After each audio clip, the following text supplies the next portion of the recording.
Mamukasei muri Zimbabwe tinokuchingamidza muchirongwa chenyu chama-secret nama-confessions. I hope you're having a wonderful Monday. Kumatima nenyika kwamuri. Alright, regai titange nenyaya yedu yekutanga. Makadii tete zvangu zvandakasangana nazvo muupenyu mahwani gumbo rehowa rekuti rikadyiwa nezongororo zvadodhakwa. Ndakasangana naLawrence ndiri musekondari kucollege. Mujaya aiva engineer kuSouth Africa vatete. Ndakavhevhetedzwa ndikauya ndikaroorwa akati he was not going to interfere nechikoro changu. Ndaizopedza hangu chikoro asi pamaholidays ndaipota ndichienda hangu kunoona murume wangu. Lawrence aiti kana kubasa kusiri busy zvakanyanya aipota hake achiuya kuzondiona. Vatete ndakaroorwa ndikaenda nemuchato asi deep down I was not happy. Zviya zvekuti ndapinda mumba ndaisambonzwa hana kurova kuti my husband.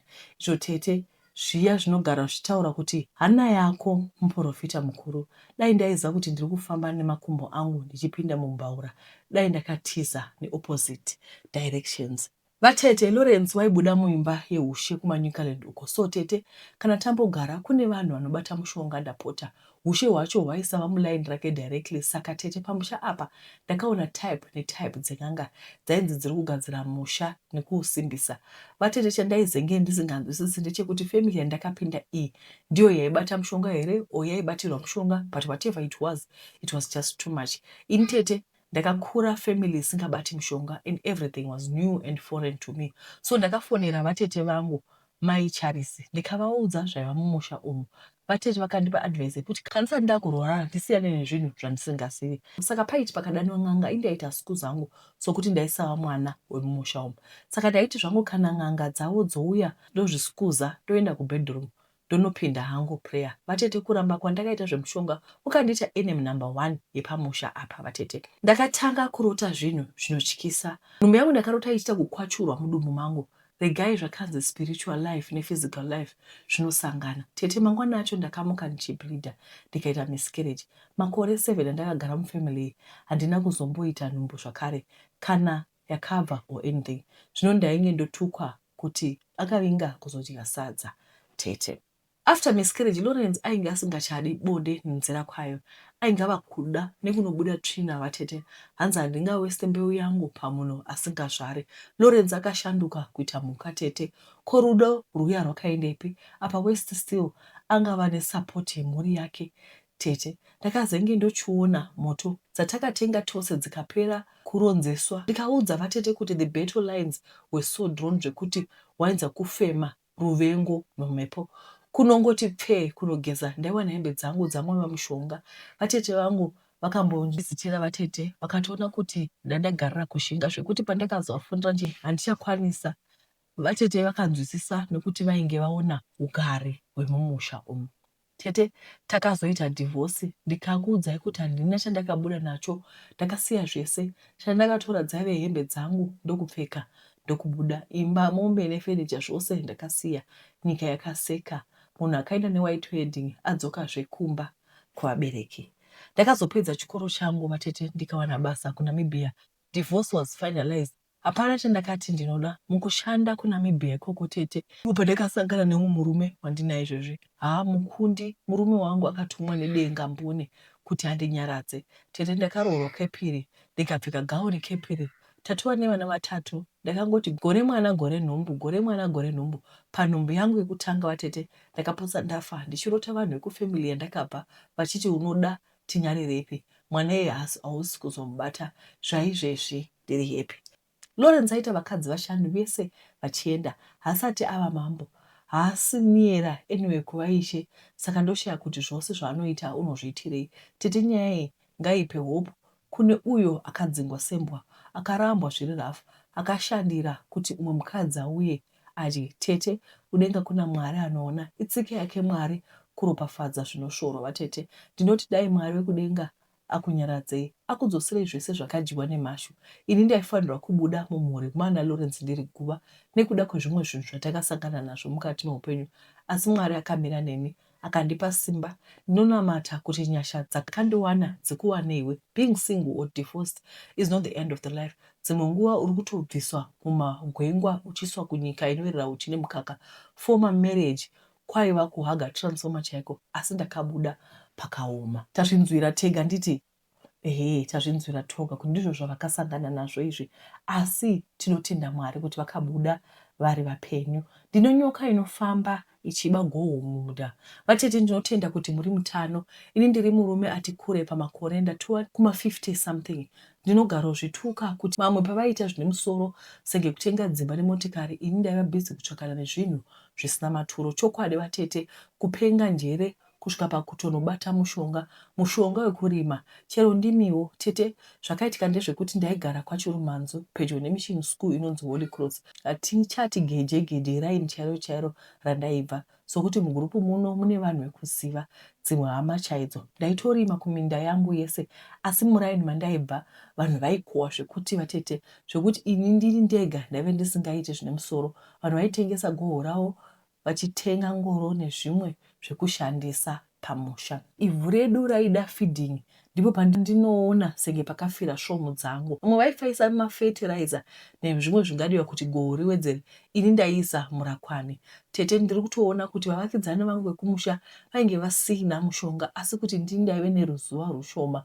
Asi pfungwa dzangu mazuva iwayo vatete dzaingofunga kuti vavakidzani vangu vanoshandisa mushonga. Saka ndakafunga kunotsvakawo mushonga wangu, tikazosangana pakati.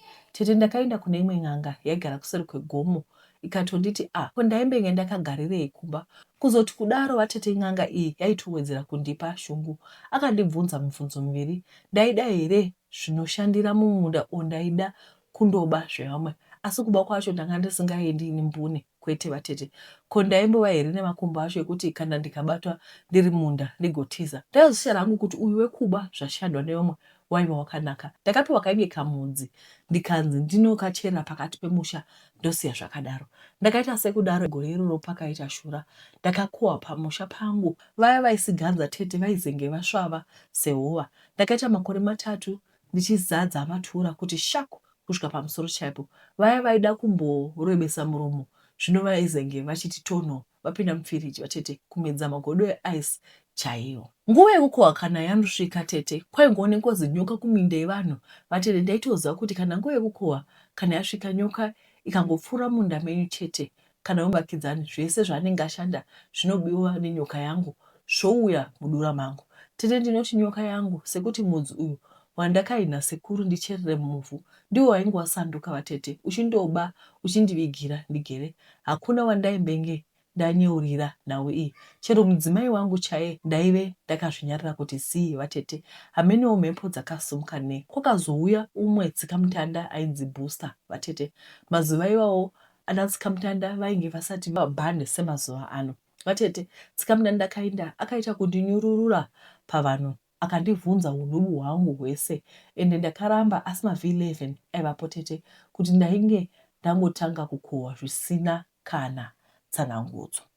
Ndakabva ndanzi ndibve munzvimbo iyi nevakuru panzvimbo, sekuti ndainge ndaratidza kuti ndiri nhubu, nondira mutsimo, nharadada yemunhu, marapatsetse chaiyo.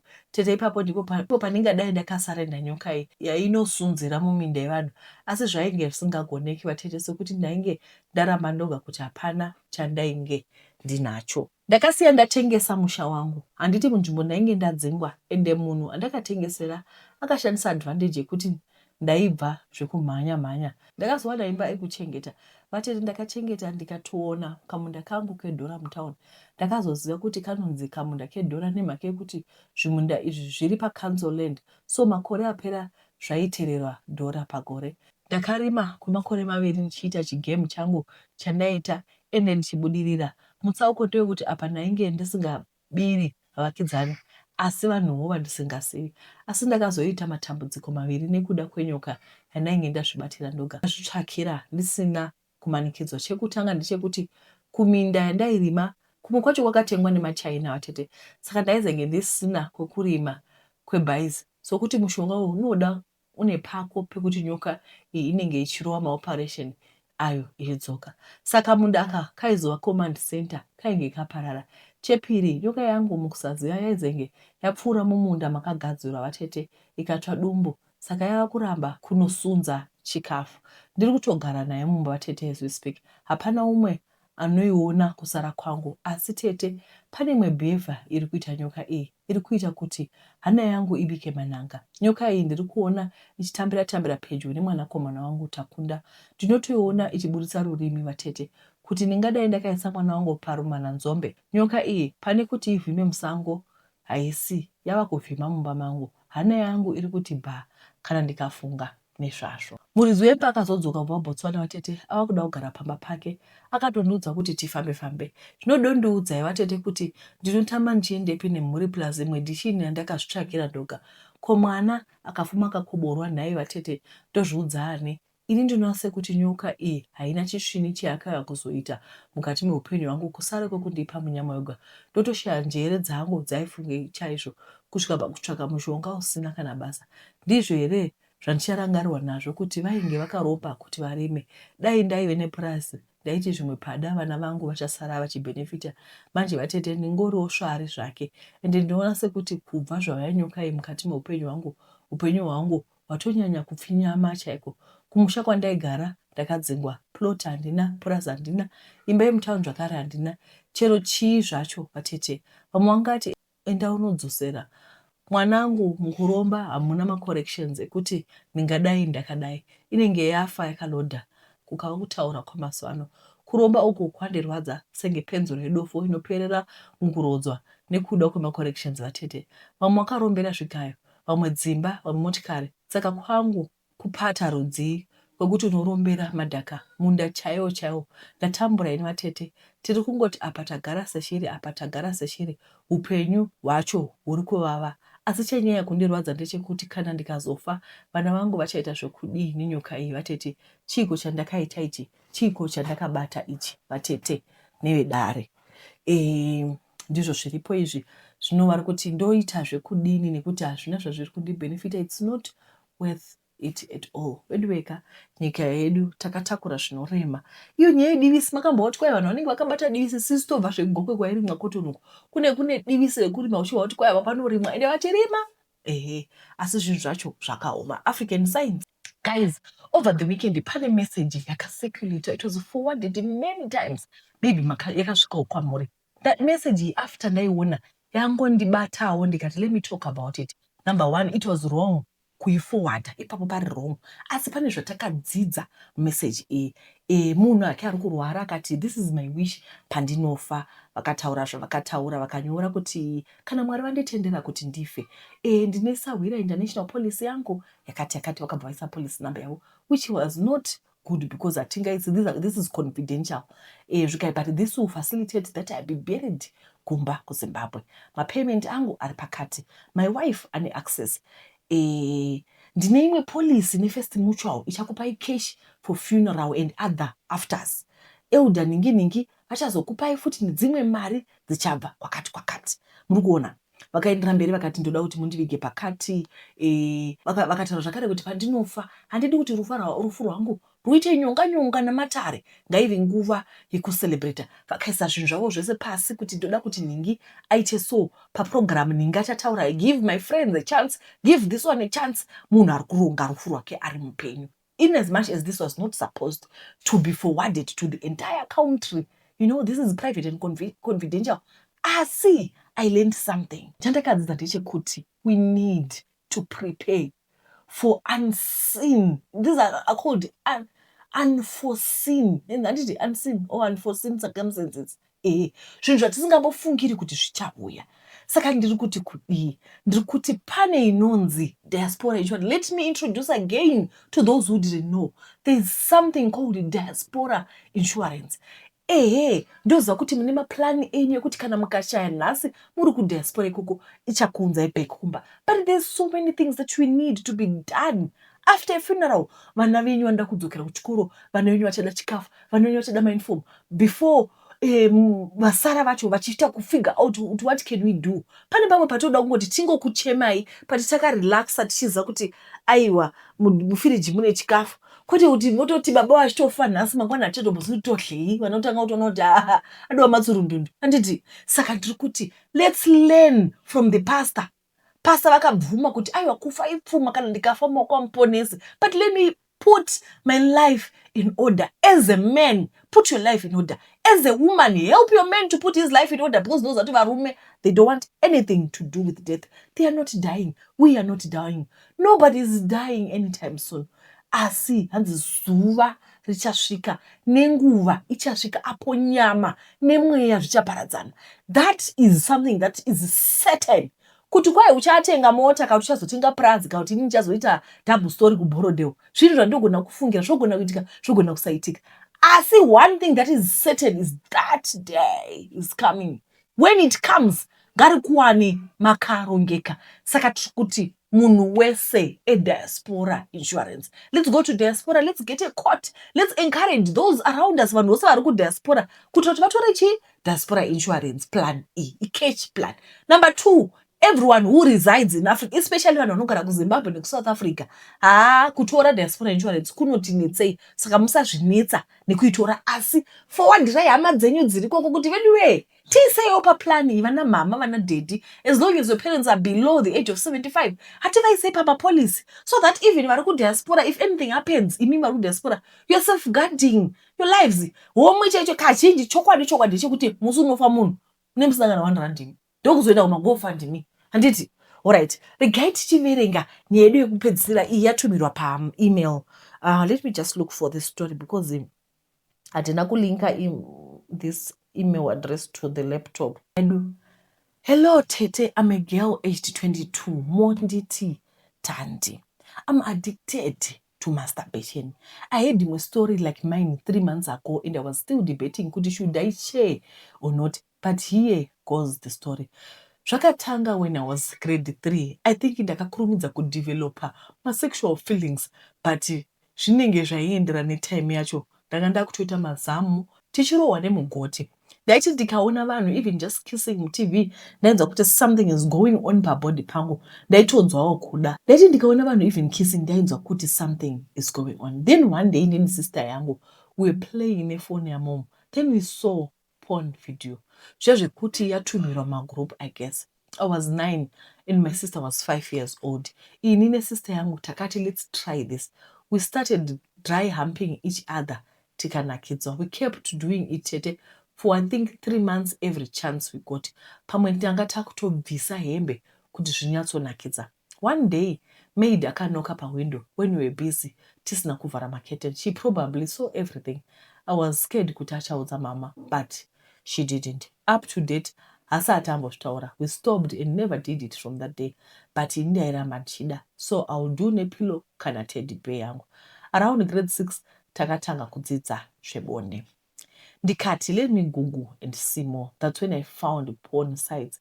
I started watching porn by laptop yainzi ndeyechikoro while dry humping nepillow zvaindinakidza.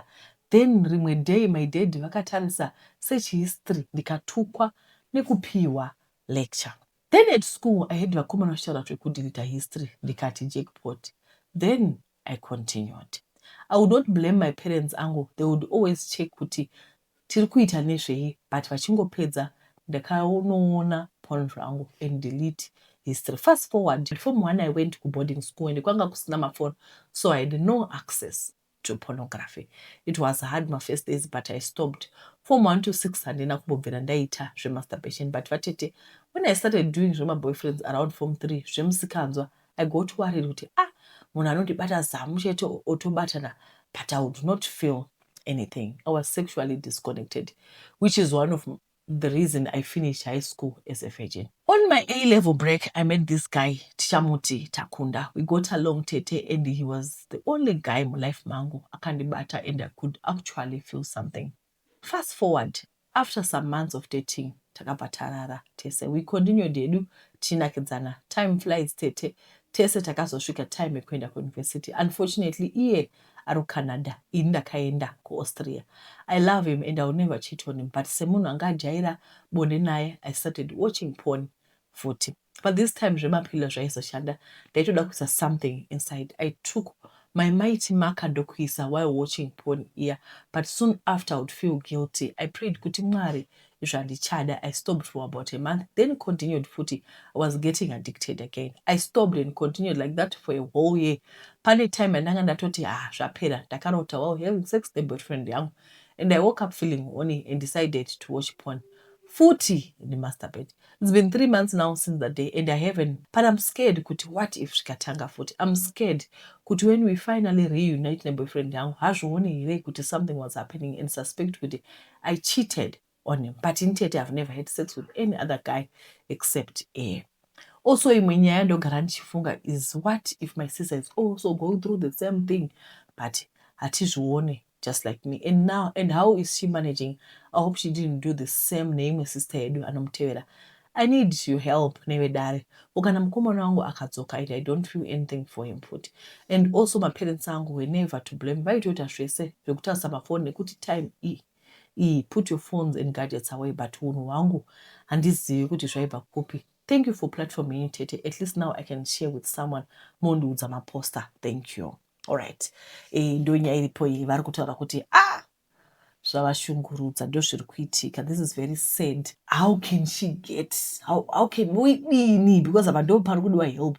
What kind of help can she get? Because zvinhu zvakatotanga kudhara kuma 3 years. Tozvirewind sei.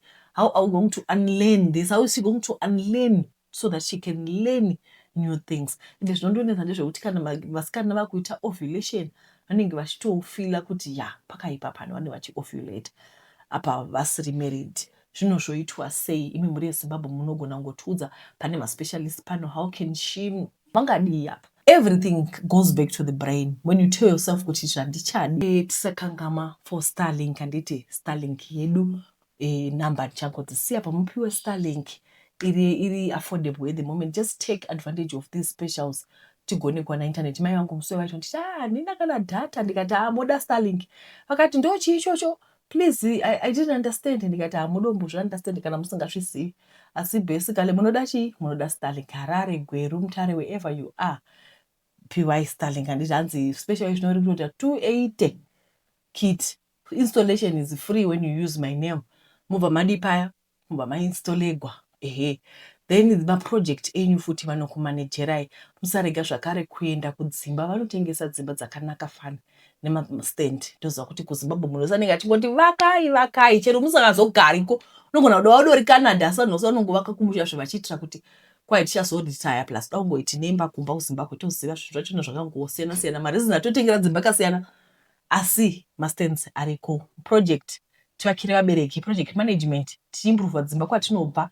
Poza here kuti dzimba kana muchitoenda kumba you won't even feel comfortable because dzimba kwenyu kune kusacha miti aesthetics dzachona. Alright. Makadiva Tete ndiri mukadzi ane makore 35 ekuberekwa. Nyange yakamira yakadai ndakaita vana vangu different fathers. Asi pari zvino ndine murume wandiri kugara naye ane mwana wake 1. Dambudziko randiudza pano Tete nderekuti ndakanyepa kuti ndine vana 3 chete ndovanoziva.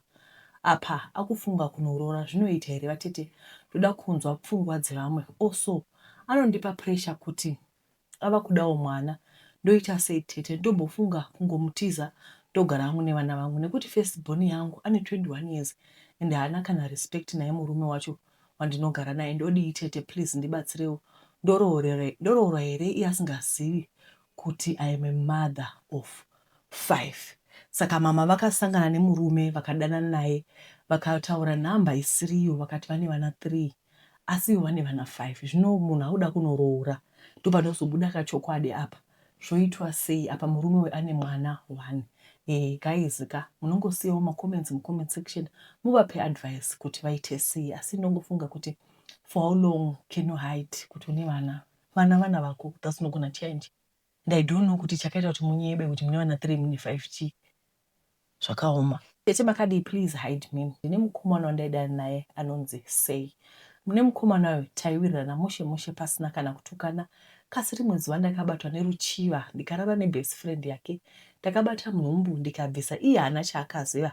Aiva murima. Ndapedza kudaro ndakabva ndamuudza kuti Sei ini ndakuenda kuJoni. But akaramba akati no usaenda ndiri kuda kukuroora.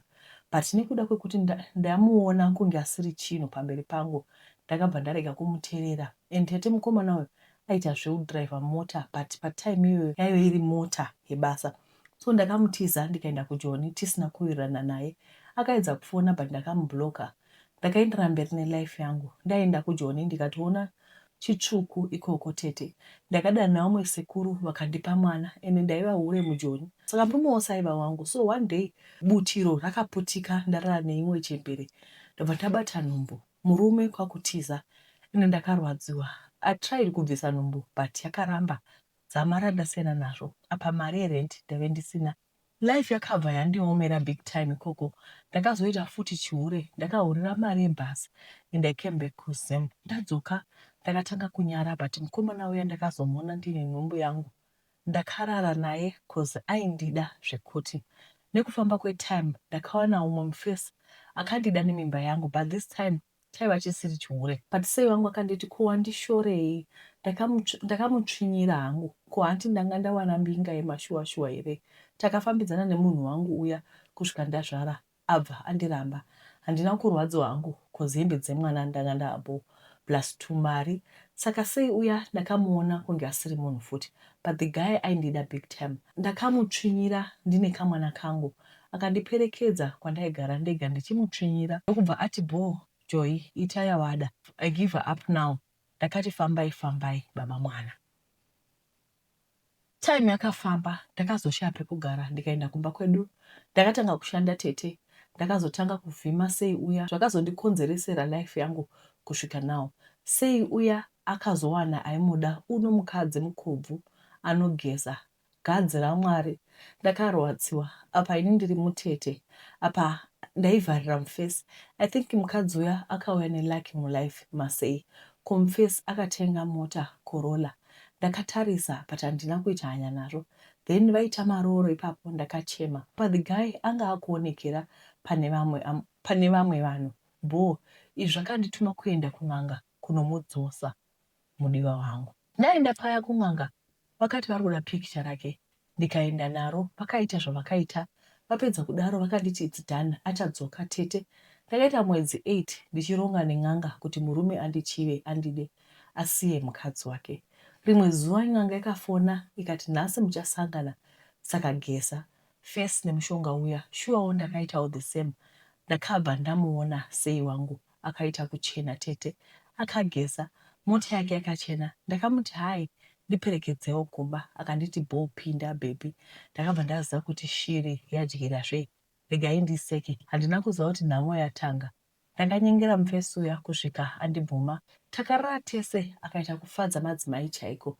Next day I did the same. Takazorara tese ka4 apa kumba nemukadzi vanga vakusawirana. Ndaiona matext from the wife but handina kuita basa nazvo. Ini chandaida murume ane mari.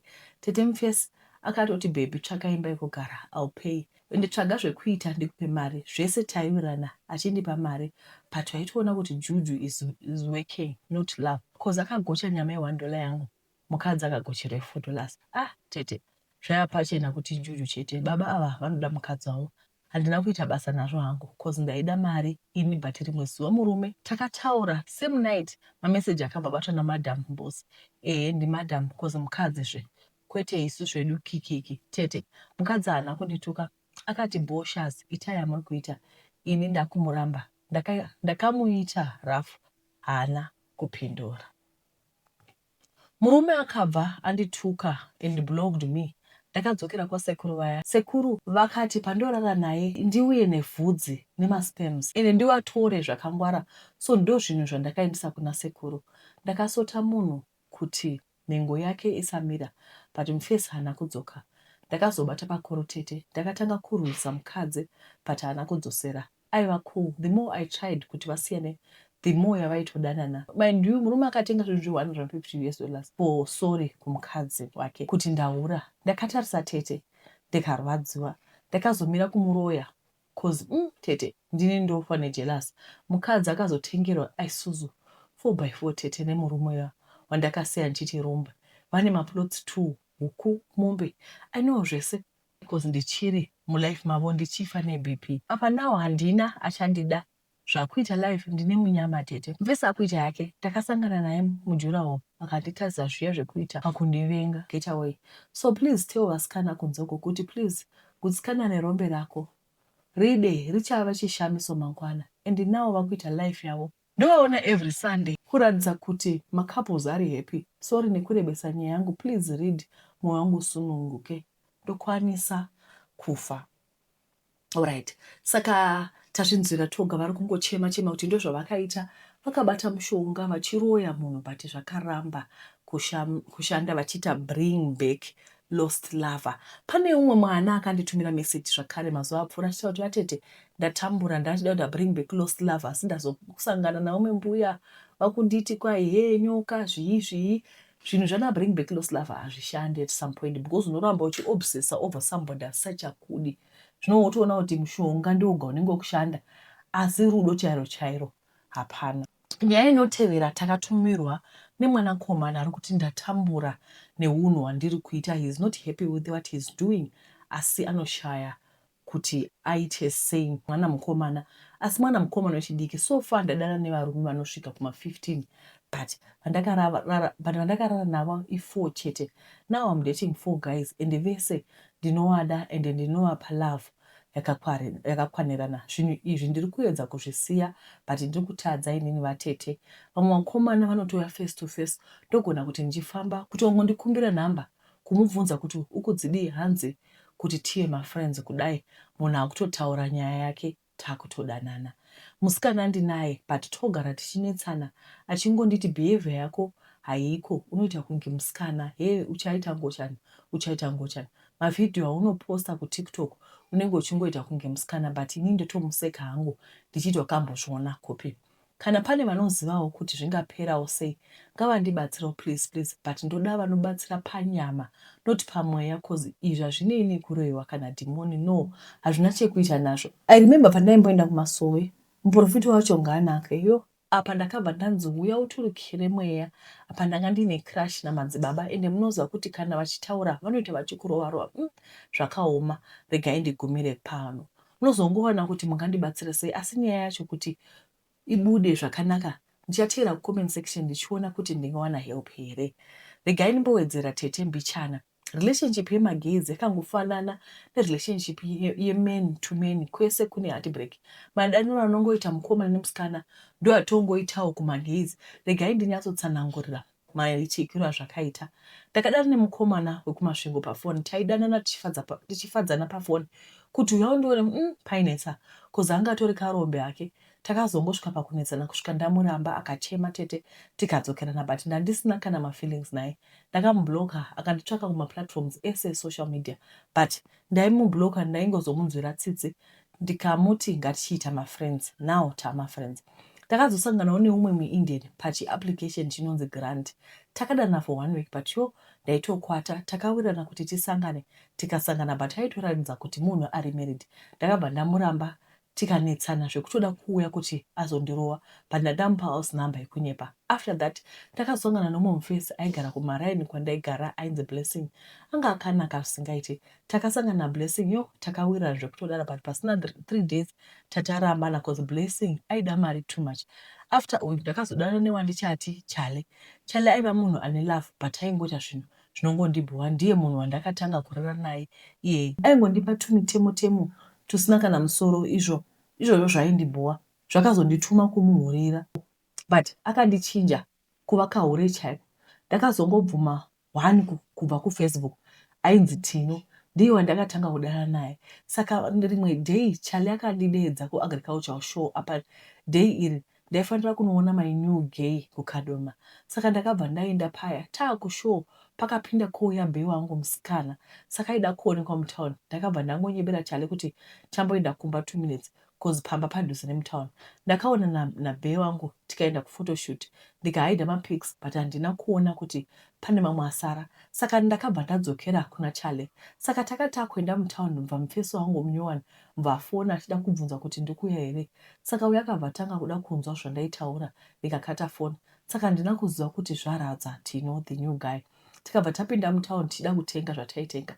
Saka handizivi kuti akaenda kugallery sei kwakuona mapicture angu negirlfriend yangu iya yandakanoona akabva achinja face apa daily ndaienda kuloji. Takatenga tikabuda mushopu muya, ndikatoona kuti aya ndo ma1 manje. Apa anga andibatisa $15 yake. Saka takatanga kutenderera tichitsvaga zvataitsvaga, bvati ndipe mari yangu. Ndikati ndokupa, ipapo tatiri kuna Robert Mugabe. Apa kanga kwawa kuma 7 p.m. Akabva apinda mushopu, ndikasara kumashure.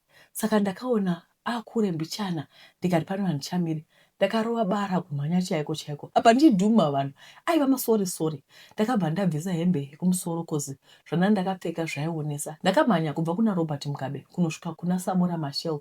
Apa ndandaneta ndikati plan ndeipi. Ndikandifonera mufesi munyowani. Takataura, but anga atsama usingaiti. Akangonditi huya, ndakabhadhara tiketi. Bhazi rakasimuka zvikanzi chirega kuuya. Vebhazi vakati mari hatidzosi. Ndakabva ndaenda kumba. Chala akatanga kufona hanzi sorry baby. Dzoka ndandatsama ndikati it's too late. Handidari nebhinya. Alright. Iyi nyaya ikai yakatumirwa nemwana mudiki, munhu ari kunyora message is less than 20 years. Mwana mudiki nyaya munhu akanyora tsamba iyi. Handinyatsouziva kuti zvinenge zvanyatsofamba sei, but ari kutaura kuti ari kuda help because mwana mudiki anodanana nevarume. Apa murume anobanza kuti ati ndiri mukomana. Apa nemusikana. Apa musikana wake anenge ari murume, kana adzoka uko anenge amukadzi achinzi sorry baby, uchipusisiwa nevamwe varume. Guys, vabereki, I think we need to sit down with our children because uyu adori mwana umwe munhu. Mwana one of you guys anyora ari haidi. Zvinotyisa, zvinovisa tsitsi. It's sad. Saka I don't know. Vari kutaura kuti ari kuda help. He needs help because it's too much. But handinakwanisa kubvunza kuti iwe wakakura nani because ndoda kuziva kuti kumba kuna mama nadhedhi here kana kuti kuna mama chete kana kuti kuna dhedhi. Tinyatsoziva kuti dambudziko rake riri kunyatsotangira papi. Tinokutendai nekuona kwamaita episode inwe. I hope mamuchinzwa because panenge pane noise zvikoro zvakavharwa saka vana vari kukumba. Tinene kuona kwamaita chirongwa. Mwari kuitirai zvakanaka, tichadzoka zvakare mangwana nedzimwe nyaya.